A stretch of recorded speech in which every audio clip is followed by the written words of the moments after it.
Hello and welcome into the latest edition of ESPN FC. Kay Murray, Craig Burley and Stevie Nicol here in the studio. Lots to talk about in the Premier League coming up a little later in the show, but we will kick things off in La Liga and we're heading back out to Spain, to Alicante, with Dan, Luis and Ale to talk more about what we just saw in that Barcelona game. Dan?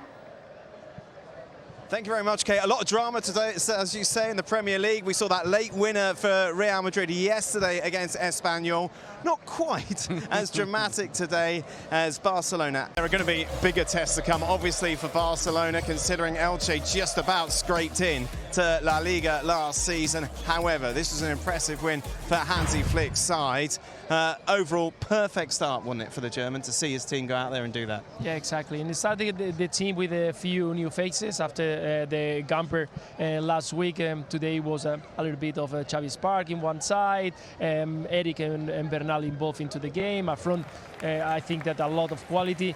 It was a slow start for Barcelona. I think Elche did a good job with a high line, putting a bit of pressure, having the ball. Even they have more possession in the first 45 minutes.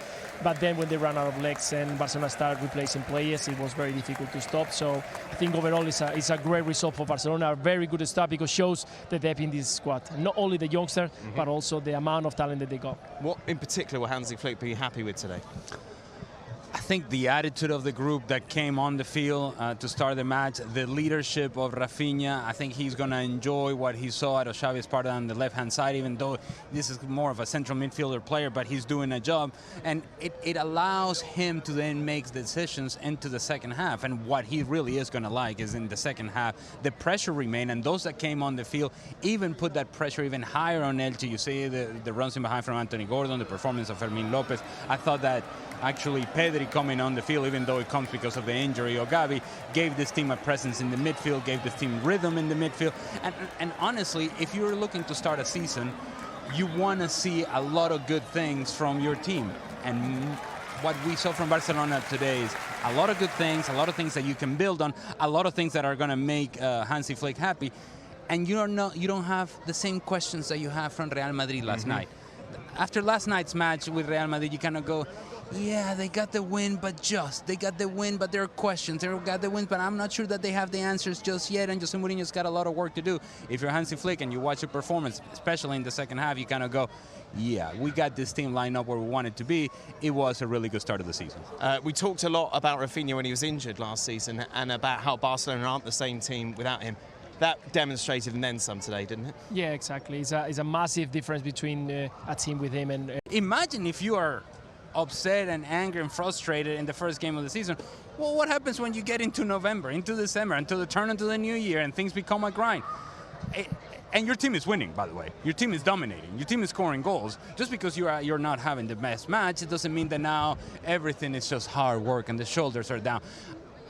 Didn't like the attitude. I did like the leadership of Rafinha, and I assume that conversation is going to continue into the locker room. It's not just here out on the field, and that conversation needs to be had with Lamine Yamal. It's like, listen, you're going to be critical to our success. We don't want any of that body language out there. We don't need any of this sulking out on the field.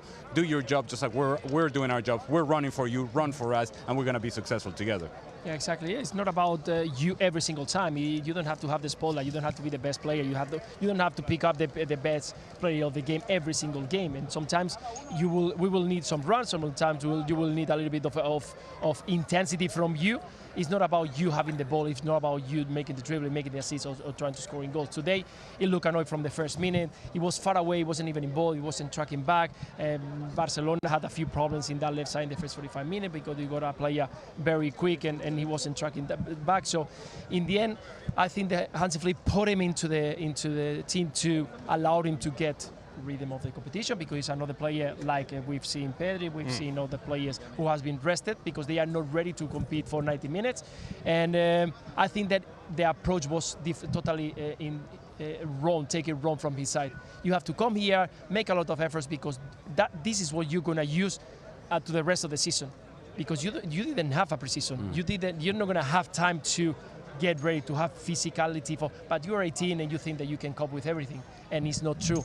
Last part of the season from Lamine Yamal, it wasn't the best one. He got injured, so you have to think about that and start learning. That it's a learning process. It's a moment for you to work, and the reward will come later. By the way, the other thing is, talking about, as the boys were, Lamine Yamal, and the little huffiness and the shoulder shrugging and the body language is that they've signed two tricky wingers, two fast wingers, that if Hansi Flick does want to show him a little lesson, shall we say, and manage the situation, he could leave him out.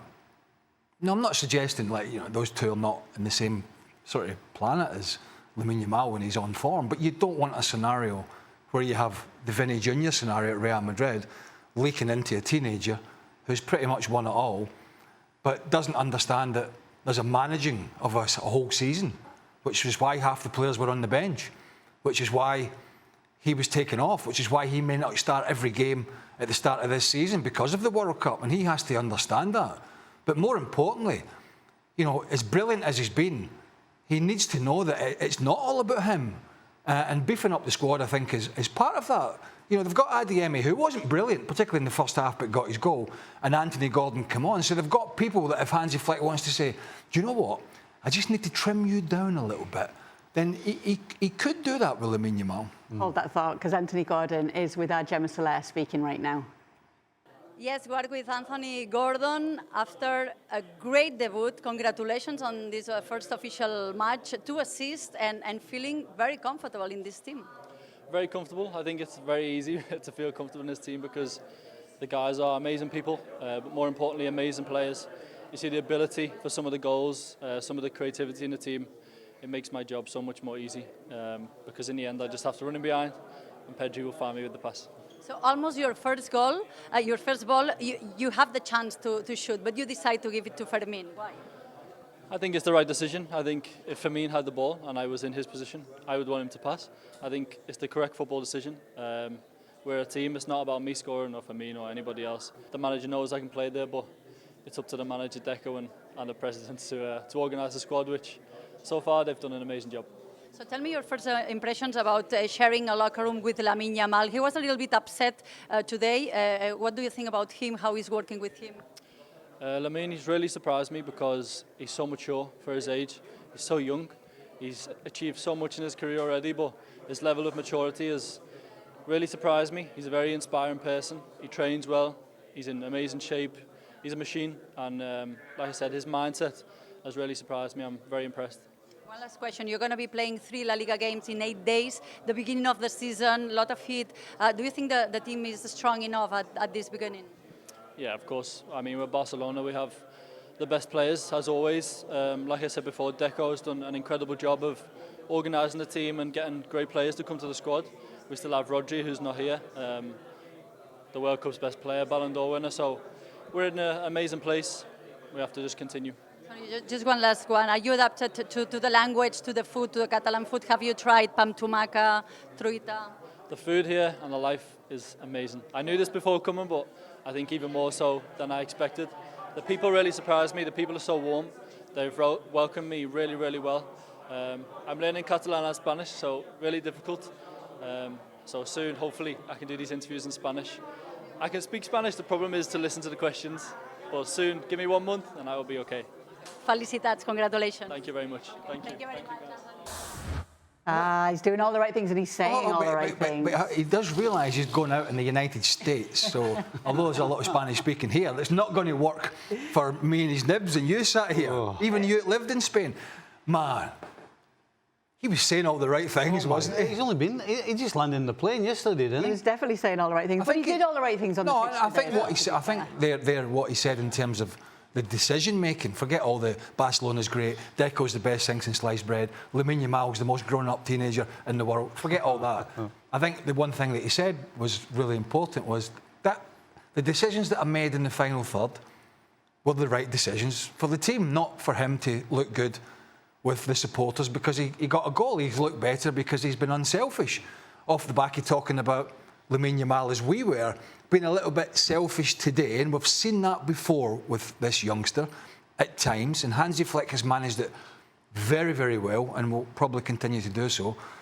But I think what he said there was that he's prepared to play several positions, he's prepared to be the team player, and he's got, you know, that facet of his game that Hansi Flick likes. It's why they've brought the Adeyemis of this world and the Anthony Gordons, who are maybe not the most subtle of players, but they are fast they work hard, they close down, and they're team players. And that's what has gotten Hansi Flick over the line in a lot of these and the successful seasons that he's had. So, listen, it's been, as Gemma mentioned, 3 games in 8 days. He will get plenty of game time, but it's a really good start for him in terms of the league, for his confidence coming onto a game and making an impact. El club decidió que él no se acerque a saludar con sus compañeros a la gente y que la decisión no fue de Julián Álvarez, sino fue del club que tomó la decisión de alejarlo y separarlo para que venga hacia el vestuario. Luis, what an absolute mess at your old club. It is sad, to be fair. It is sad. I think that no player deserves a treatment like this one. A little break and then comes on and score a couple of goals and then everyone is happy. Is everyone going to be happy? No. Atletico Madrid and Atletico Madrid fans have to understand that if indeed this club is going to achieve important things this season, Julián Álvarez has to be on the field and being a productive player for this team. Because among all the good players that they have, he stands out. He may just be their elite player. And if indeed that's the case, you need him to be productive. You need him to be feeling good about himself. You need him to be confident.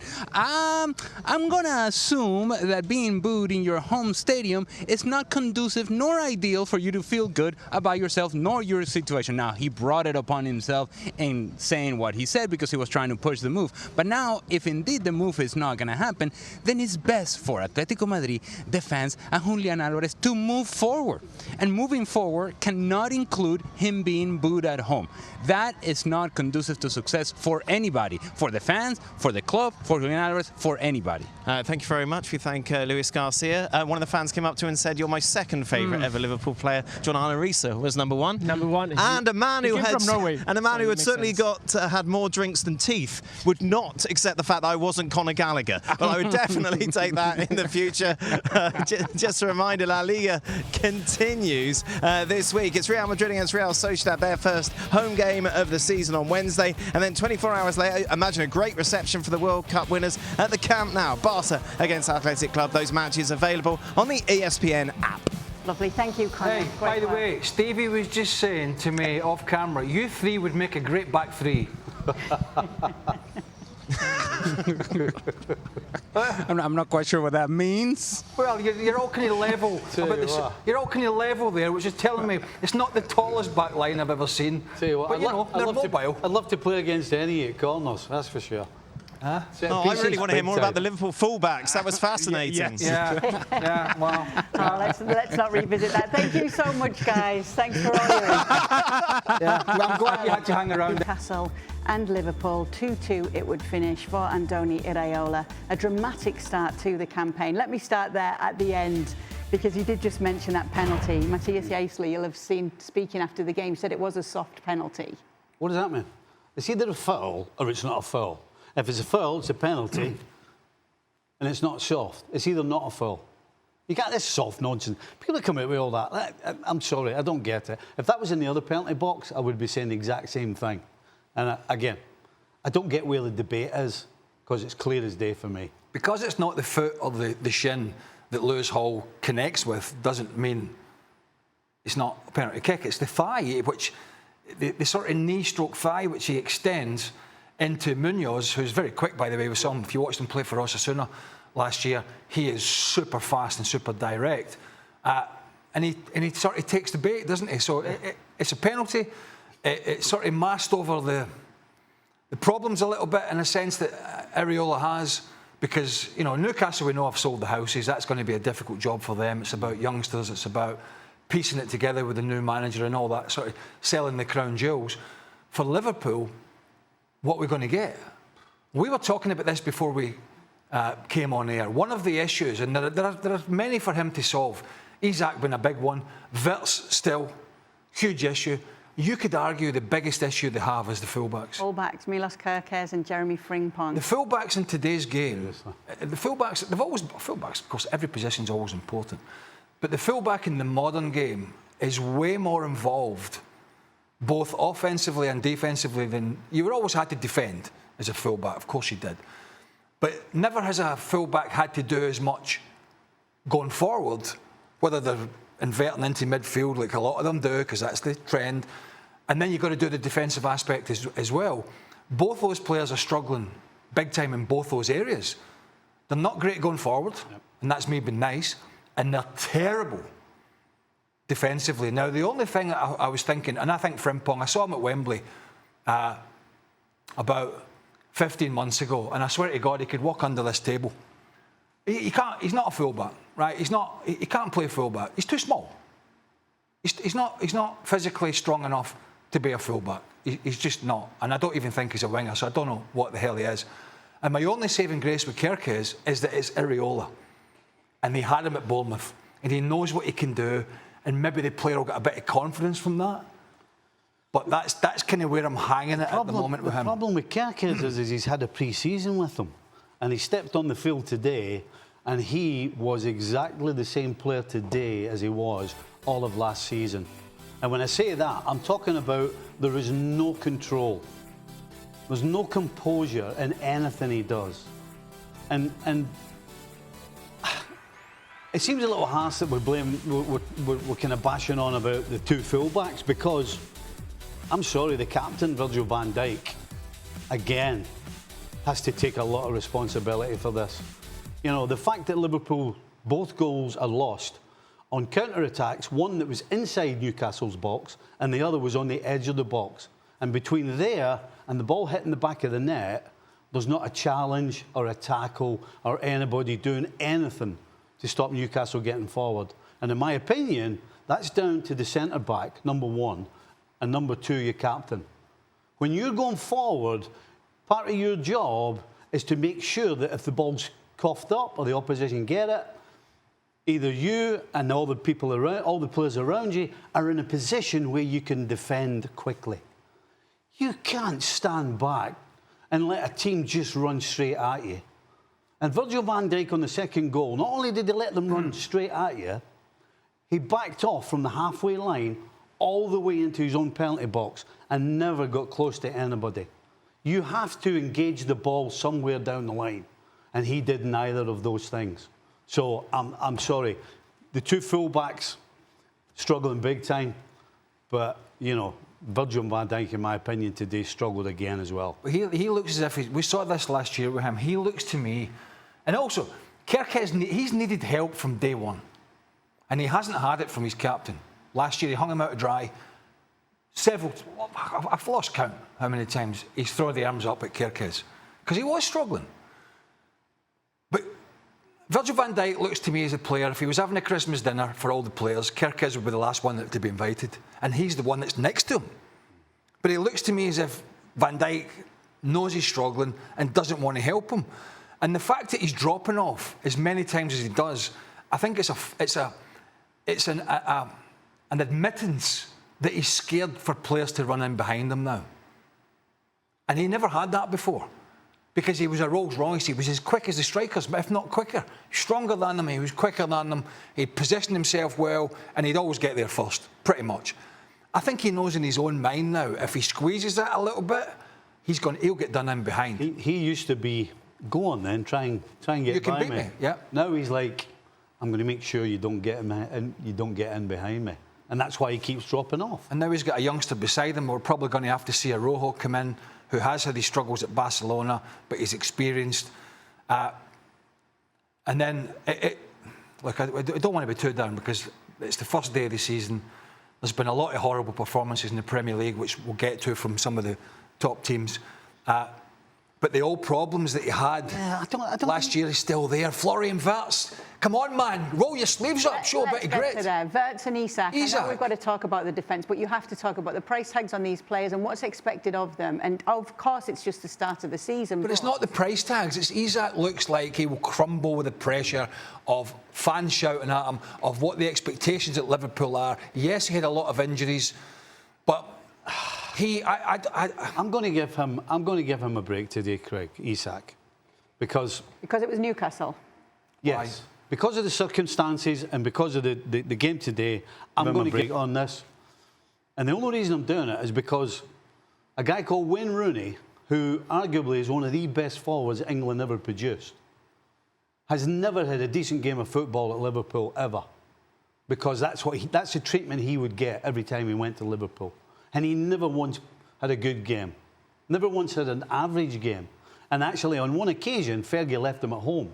So, but then he was this environment, this environment today is the reason. But he was good, and he's had injuries. But he was good in the rest. But he wasn't good. He was brilliant in the rest of the games. Whether he never, I mean, I think that's a stretch. Well, I understand that, but I'm just talking about this one game today. However, on the Verts one, I don't see it. I'm sorry. No, I mean, yes, the goalie made a good save from him early on, but after that, what did he do? Somebody please tell me. He's going to have to. He's the reverse version of who was the lad that was at Liverpool that went to Barcelona, the Brazilian boy. Coutinho. He's the reverse of Coutinho. Coutinho was the standout at Liverpool for a long time. He got this huge move to Barcelona and was terrible, basically. Yep. Because Messi was there. I think Messi was still there, and it was all the big, bigger move than Liverpool. More pressure, all that sort of stuff. And for whatever reason, it never happened for him. Now, if Jan was on, our colleague Jan, he'd probably say, give him a chance, give him a chance. But he's had a full season and a full pre-season. Germany got knocked out of the World Cup pretty early, didn't they? So he was home, washed up, cleaned, dried, feet up, rested as best he can. He never went all the way to the final. He's had some sort of pre-season. And what we saw today was just a complete mirror image of last year. So how long is that going to last? Is it going to last to Christmas where everybody's going, oh, give him a chance, give him a chance? Areola will seen what's happened to Arne Slot. Come in, won the league, did great. Liverpool played really well for 3/4 of the season they won the league. Then it started to fall apart a little bit. Then it really fell apart. And they sacked him. And even we were sitting back saying, well, Liverpool don't normally make a decision like that as hastily as that, but they did.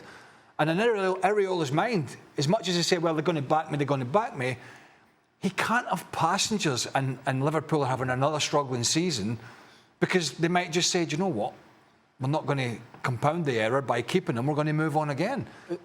At the same time, right, we can talk about Isak and we can talk about Verts, what they didn't do. But at the end of the day, Liverpool scored 2 goals away from home, right?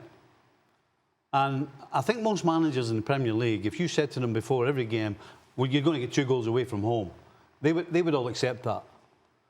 So the biggest problem, as much as we're talking about how it's not brilliant going forward, the Achilles heel for Liverpool is defensively. I sat here with you Friday, and you asked me, what would I want? And I told you I want a clean sheet. You did. Because if you get a clean sheet, you've always got a chance.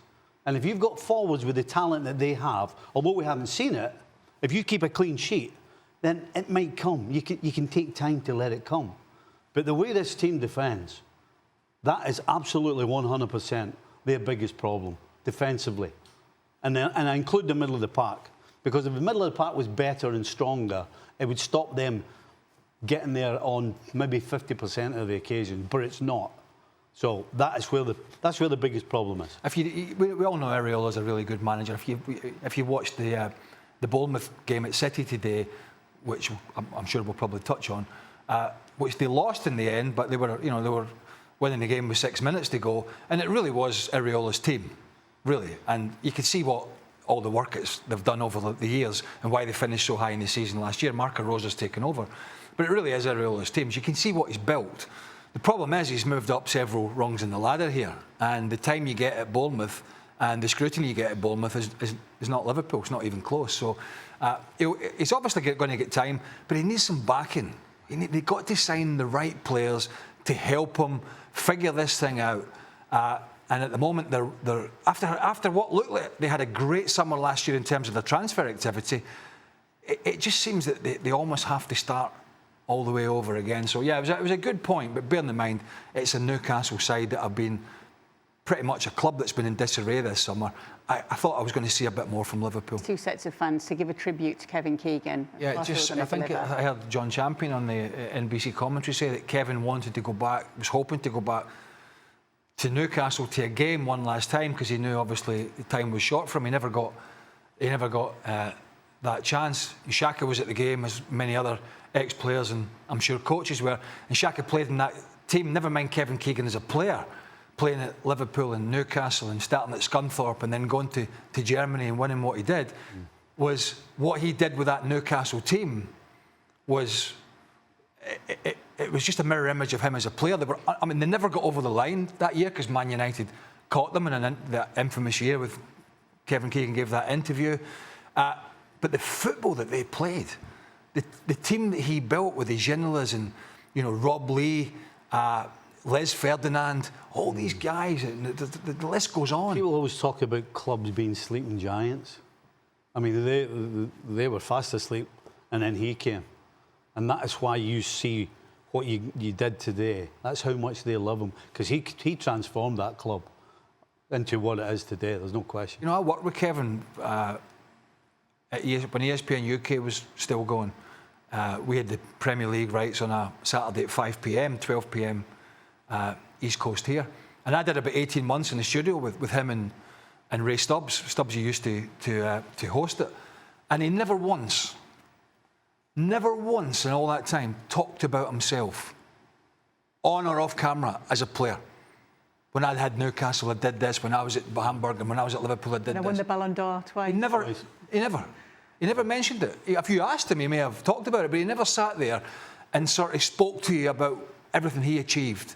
He just came in, did what he did, and he was Kevin Keegan, and that's why one of the reasons they hired him in England, because he was such a famous guy, but we knew he'd been ill, recently, and we actually when Steve McManaman was over, because he lived close to Steve, we were talking about him during the World Cup, and the way Steve was talking, I actually thought he was actually going to be on the mend. I didn't realise how bad things were. So yeah, it's been a sad time for him, but just ironic really that it was Newcastle and Liverpool to play in their opening match of the season and able to give him the magnificent tribute that he got. Just at the death there, 3 points.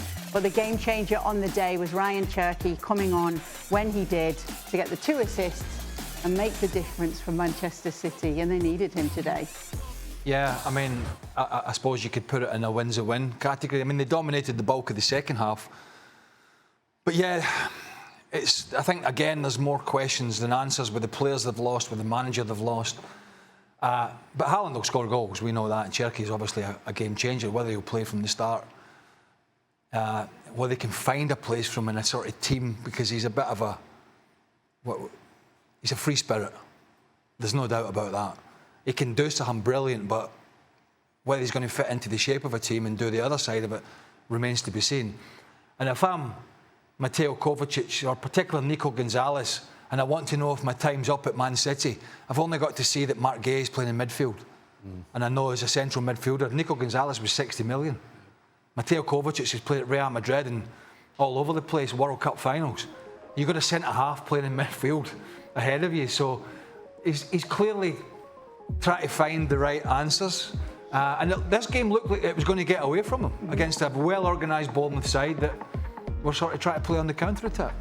I'd have to say that by the end of the game, I think you saw a little bit of light for City. The questions we were talking about. I think there's no doubt he doesn't really know his starting 11 yet. And the fact that Gay was in the middle was a bit of a head-scratcher.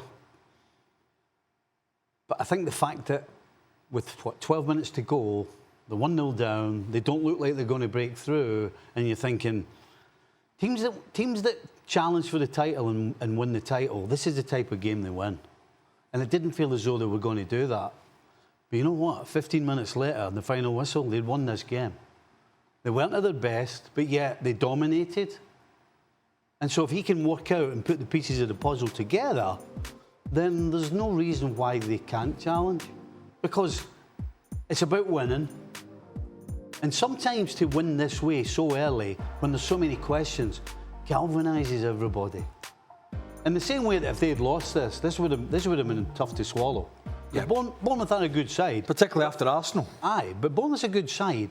But the difference between the performance against Arsenal to the performance today in terms of controlling the game was night and day. So I think it wasn't the way they would choose to win the game, but I think this is an important win for them. Yeah, those first 3 points, massive for Enzo Maresca. Yep. especially when they're looking to be the challengers here. Yeah.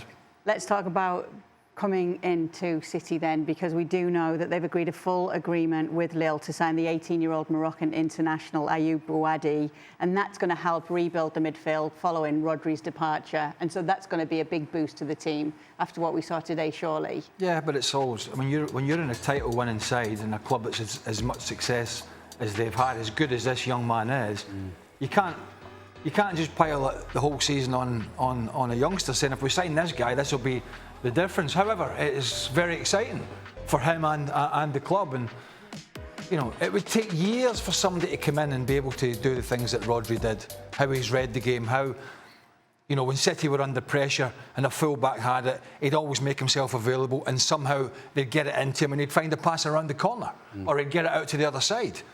And you think, how have they got out there?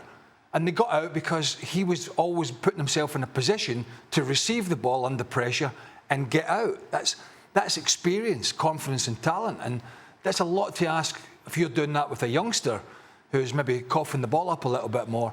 So exciting and more options for Enzo Maresca, but this will all boil down to the fact that A, this season, and it's similar for Liverpool to an extent, A, can they sort the back line out, and B, can Haaland score enough goals again?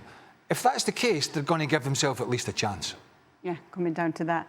Meanwhile, Spurs have reached a full agreement with Manchester City to sign Omar Marmoush. We've been talking about this a lot, so he will be going to Spurs. And obviously, after what we saw, and I know, Craig, you weren't on the show yesterday, you had a few things to say about Spurs yourself today. Well, they don't need any more lightweights, and he's a bit of a lightweight. Yeah.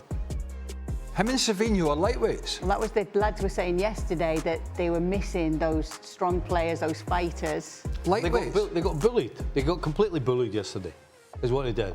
So if you're going to bring in players, you've got to bring in some strength, in my opinion. And those two, Savinho and Marmoush, if there's one thing they don't give you, strength. You know, it's clearly a working... It's going to be a slow road, right? They've spent a lot of money. They've got a good coach. But what I saw yesterday staggered me, worried me. Unfortunately, the goalkeeper who did come back from that horrendous game in Madrid is not good enough. Right? Up front,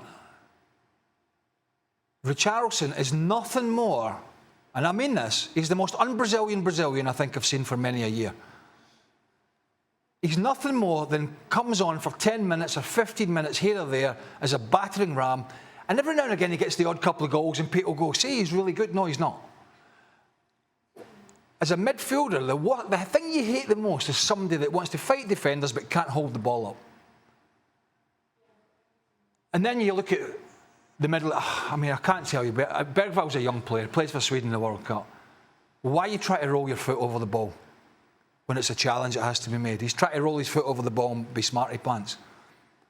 The whole thing there, the ball into Richarlison, how he lost it, his challenge then, Bergvall, the keeper spilling it, I think just even Sandro Tonali giving the ball away left, right and centre. Then you've got Bentancur. I was talking to Stevie about this.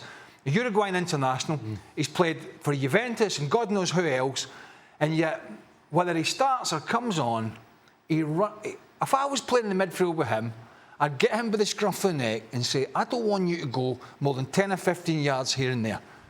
Can control the game from there. He runs about like a headless chicken.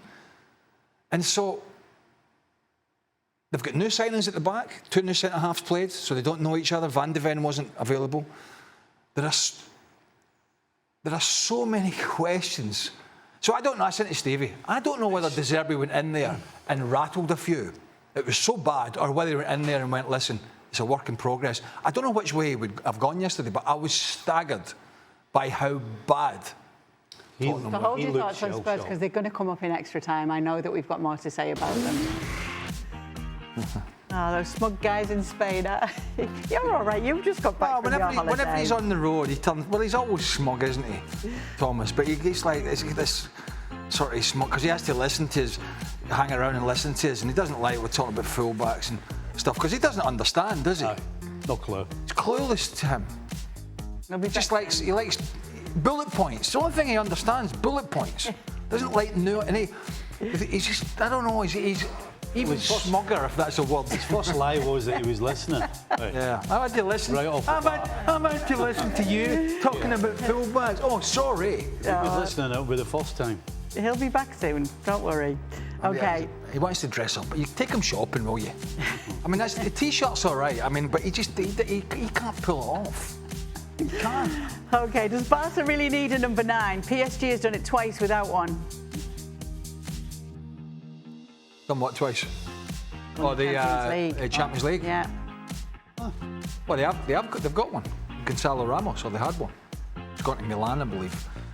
They had one. He didn't play all the time, but they had. I don't actually think they have one. Am I right in saying that? Barca.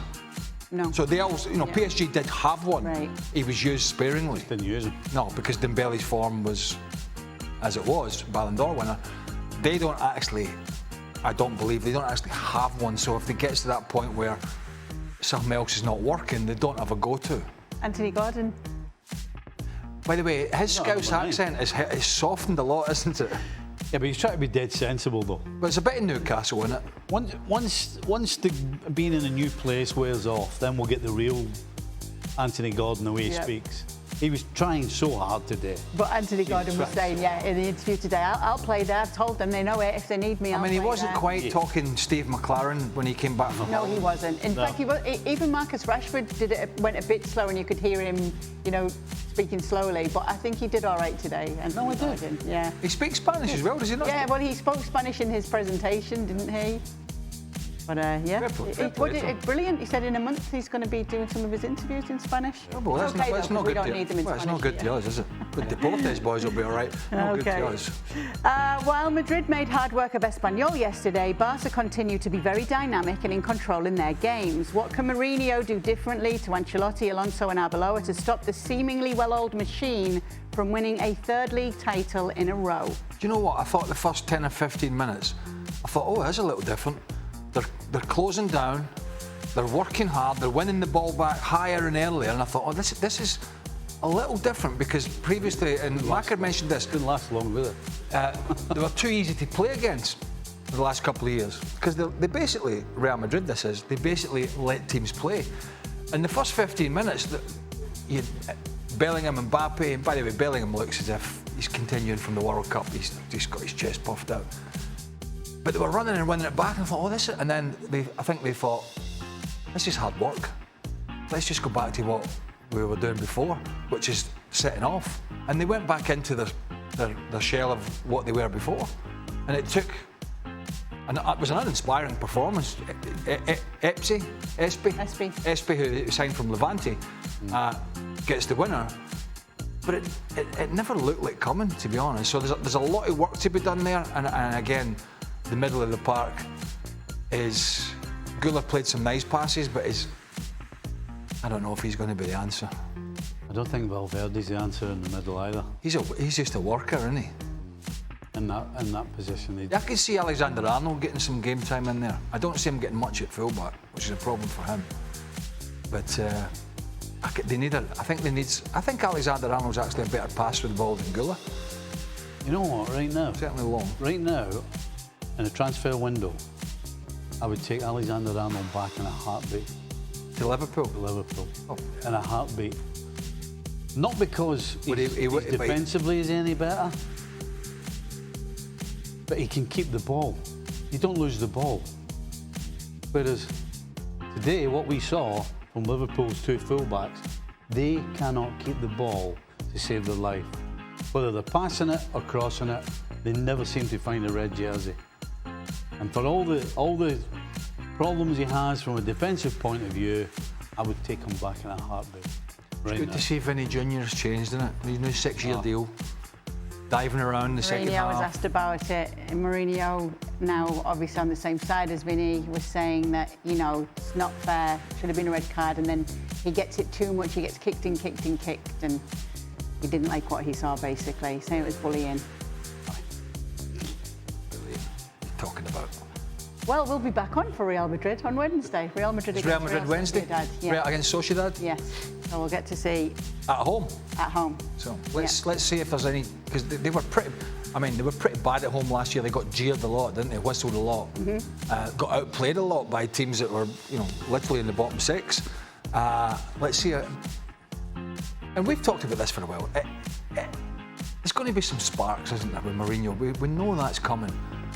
So, but it'll be interesting to see, starting in the home game, whether there's a change in emphasis about how they play. Yeah. Craig, did Villa just have the worst first half in Premier League history? Conceded 4 goals, scored none, and got a red card. Sure, they didn't start off well last year either, but with no Rodgers, Tielemans, Digne, Watkins and Martinez, are they destined for a huge drop-off? It's a hard one to answer because they've got such a good coach. I didn't see the Villa game because I was watching the City game, which was on at the same time, but I saw the scoreline and we've seen what happened. They were all over the place. What I would say is generally a manager that figures things out pretty quickly, and I think he's proven that at Villa. Whether they're going to be strong enough to have as good a season as they did last year, I don't know, Stevie, are they? I doubt it. You just can't keep pulling diamonds out of the heart. You can't do it. And when you go and sell, you basically sell the spine of your team. You sell Konsa, you sell Tielemans, and you sell Rodgers. Tielemans probably not so much, but Konsa and Rodgers were huge part of the success that Villa had. And just they're talking about Martinez going as well. And just because you get a lot of money doesn't mean that you can just go and get somebody else to do the same job. It doesn't work that way. So, yeah, unfortunately, it's going to take time to work out. The problem is how long. In terms of then getting back into Europe or even getting close to the top 4 again, it'll depend how long it takes Unai Emery. Because I'm with you. He'll figure it out, but it depends how far behind they are. I'm maybe a little surprised in a sense. I don't know. I'm kind of on the fence with this. I'm maybe a little surprised that he didn't do something similar to Eddie Howe. I don't think Eddie Howe wasn't sacked, was he? No. He just went, oh, do you know what? You can see what's going on. I kind of wondered if Unai Emery was at that position where he's built Villa back into what they are. They've been a bit of a force in Europe. They've been back in the Champions League. They won the Europa League last year. And then you sell all your best players, as Stevie said.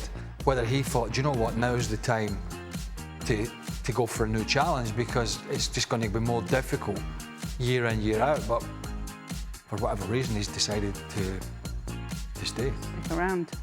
For all, would you change your Premier League predictions of Spurs after the opening weekend? I haven't done one. I'm out this year. Well, why was it you didn't do your predictions again? Because Mike Rodriguez, one of the producers, asked me to do it when I was on my way back from holiday and I hadn't seen anything. Not a single, nothing. Nothing switched off. So I just said no. So I haven't done one. I'm all right with that because I can laugh at everybody else's. Where did you have them, Stevie? Can you remember? I can't remember. But I think tell you we what, had them as 6. I might have put Spurs In the top 6? Yes. I probably would have done. Would you change it after seeing the first game, or is that too knee-jerk? No. Probably. Yeah, That's a tough one because it's not like we can turn around and say that everybody else who we think is up there fighting for it has been particularly great. It just so happens that they were particularly bad. So it probably is a bit early to change it. But I tell you what, if you're a Spurs fan, you've got to be worried what you saw. If you'd have watched that game and you didn't know, you'd have still thought Igor Tudor was in charge, wouldn't you? Remember, it was all unravelling last year, and it was it was horrible, horrendous. That's how bad they were, yeah. And De Zerbi came in, and we all know he's good. He was good at Brighton. He was good when he's managing in Ukraine. He was good in Marseille for a period. They were up alongside PSG for a chunk of the season. But you'd have looked at that team and went, it looks like Tudor's still in charge. It was that, honestly. In all fairness, though, and we never did this in the show. Keith Andrews at Brentford. You know, they signed Sangari, who played in the World Cup. They've still got Igor up front. They're a really good little side, aren't they? They're a big, strong, physical team. They can play some good football. That first goal was fantastic. If that had been City or Liverpool or you'd have seen that goal about 1,000 times by now. I'll tell you what, they can play as well. We're so busy hammering Tottenham, we never really got to. No, we didn't. Keith Andrews' team, which you know, to go better than what they were last year and go again is never easy, but they look as if they could. Stevie, what do you tell your team in the locker room after such a letdown in a performance like Manchester United and Spurs? It's really a situational thing, you know. You know, we're sitting here, you've just asked us, is it too early to change the thing after one game? I kind of think, unless there's been a pattern that you think has developed over the course of the pre-season where you've kind of smelt this, then there comes a time when you have to put the hammer down. But if your pre-season's been good and you're going into the game with confidence, I think it's a little early to start putting people up against the wall. I think you use it as a wake-up call and, you know, quietly make sure that the people that you think let you down the most, just give them a wake-up by a little word in their ear and tell them that you're not as safe here as you think you might be. And not just you, but what we did today is not acceptable here. So I think it's a little early to get the hammer out, but very close. What would worry me? What would worry me? And I can't believe for a minute Carrick hasn't said to his players, "Listen, I don't want anybody thinking this is Hull City, this is easy. This is Hull City, who everybody thinks are going to probably get relegated. It's their cup final, their first day back in the Premier League for I don't know how many years. They were almost in the third tier of English football just over a year ago. They just scraped up in the bottom of the Championship. They came up last year. They are going to throw the kitchen sink at this. They're at home, and this is their big day. Don't let it be. You have to match them on everything because they're going to run and fight and scrap." You have to imagine that's a conversation that he's had in the dressing room. Yeah. And yet they come out, the United players that is, and we're still outrun and outfought with the Hull City team that probably will get relegated. So, yeah. It's early though, but yeah, I worry. Jan Fjørtoft was annoying Michael Carrick after the game as well, saying there was no passion in the first half. Yeah, he took a bit of a hump to Jan. It's great to see. I love that.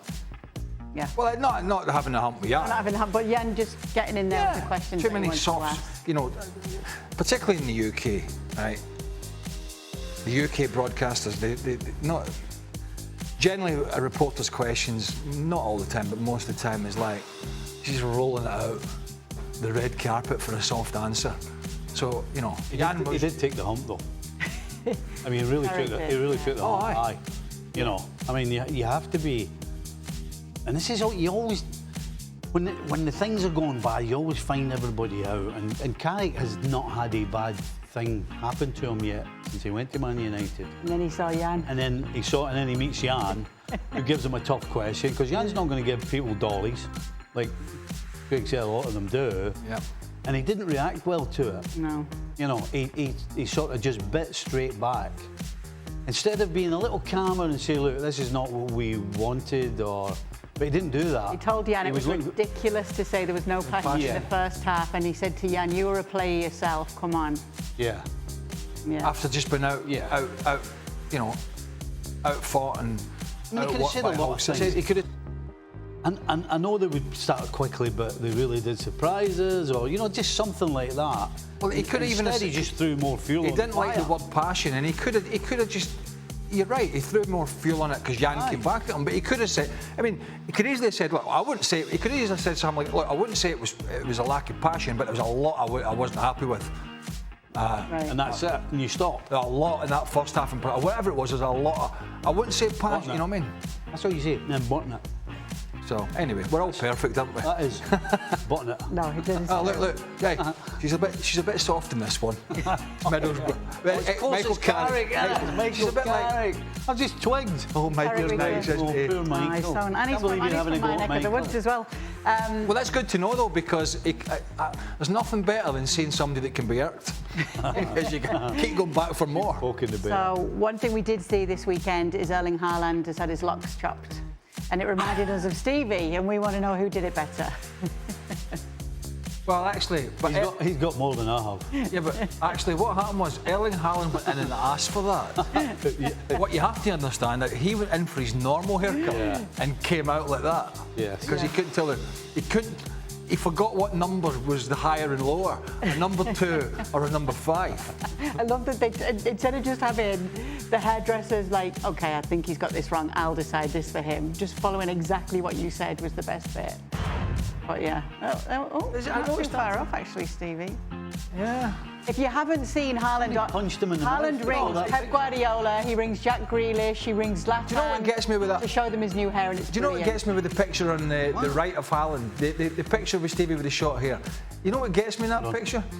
It's not the hair. It's in what we call in Scotland the glaikit look on his face. Aye, he does look like a bit stupid. To be fair. He looks as if he doesn't understand the English language. But I want a fan of ponytails, but I think I'd rather he stuck with the ponytail than that. Yeah, well, he can grow it back. He looks like a wee boy that's been dragged into the hairdresser and they've just said, get it all off. Yeah, he done it at home by the looks of it, but he has FaceTimed some big names in the game and got their reaction, and hold on. Zlatan's is funny. oh right, Yeah. it's a haircut. Yeah, it's a haircut. But yeah, you were so used to seeing him with the long locks, he was aren't we? brilliant during the World Cup with all his apparently I don't see it, with all his interaction in the social media. With I think he's the type of guy, and Fjortov will know more than us about it. He doesn't take himself too seriously. No, exactly. No. You know, he does his job, scores lots of goals, blah blah blah, but he doesn't take himself too seriously. So there's too many like that these days that do. Yeah, we'll see if we can convince Jan to shave off his lovely Norwegian locks. I tell you what, I'd love to see No Michael Carrick shave Jan's off. So would I. All right, thank you so much for sending in your questions. Make sure to join us tomorrow on ESPN FC. We'll be looking back on Fulham against Chelsea.